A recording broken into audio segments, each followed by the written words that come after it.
আল্লাহ ছাড়া এই জমিনের নিচে আর কাউকে ভয় পায় না। অনেকেই আমাদেরকে বলে, ভাই নির্বাচনের পরে কেমনে থাকবেন?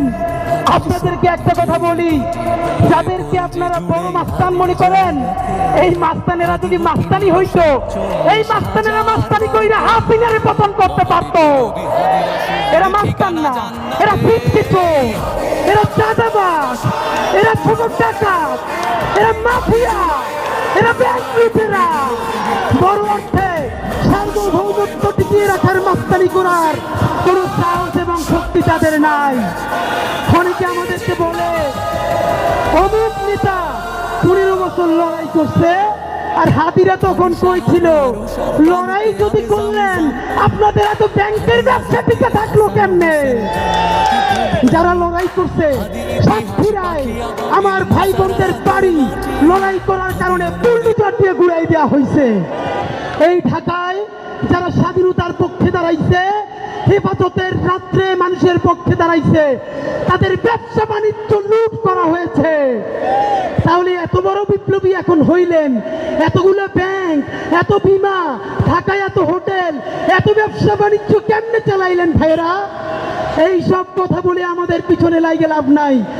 নতুন আমাদের চরিত্র হননের জন্য টোকাই, ভালো কাপড় চুপড় পরলে চেহারা ভালো হইলেই এলিট হয়, পশ হয়, এই চিন্তা বহু আগের দিন গেছে।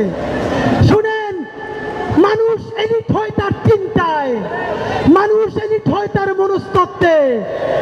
ভালো কাপড় চুপড় সব থেকে সন্ত্রাসী দুনিয়া সিনার চাইতে বেশি কেউ পড়তো না। 800 ভরি স্বর্ণ দুনিয়া সিনার ছিল, এর মানে সোনাদানা দিয়ে যদি এলিট হয়, হাসিনার চাইতে বড় কোনো এলিট নাই। নতুন এলিট সম্ভ্রান্ত, সম্ভ্রান্ত এবং সম্মানিত, এর সংজ্ঞা ঠিক করবে। কে কত সৎ, দায়িত্ব নিয়ে বলছি, চ্যালেঞ্জ করে বলছি। অনেকে বলেন আমরা নাকি সততা সেল করি।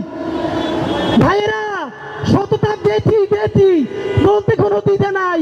যদি সাহস থাকে আপনারাও সততা বিক্রি করে দেখান। এনএসআই, ডিজিএফআই, ডিবি, এসপি থেকে শুরু কইরা এমন কোন এজেন্সি নাই যাদের কাছে ওসমান হাদি, জাবের, জুমা, শান্তাদের ব্যাংক অ্যাকাউন্ট, বিকাশ অ্যাকাউন্ট নাই, সব আছে। যদি পারেন 1 টাকার চাঁদাবাজি করাপশন প্রমাণ কইরা দেখান। বাংলাদেশে এখন পর্যন্ত কোন মাফিয়ার এত টাকা নাই যেই টাকা দিয়ে আমাদেরকে কিনা নিতে পারবে ইনশাআল্লাহ।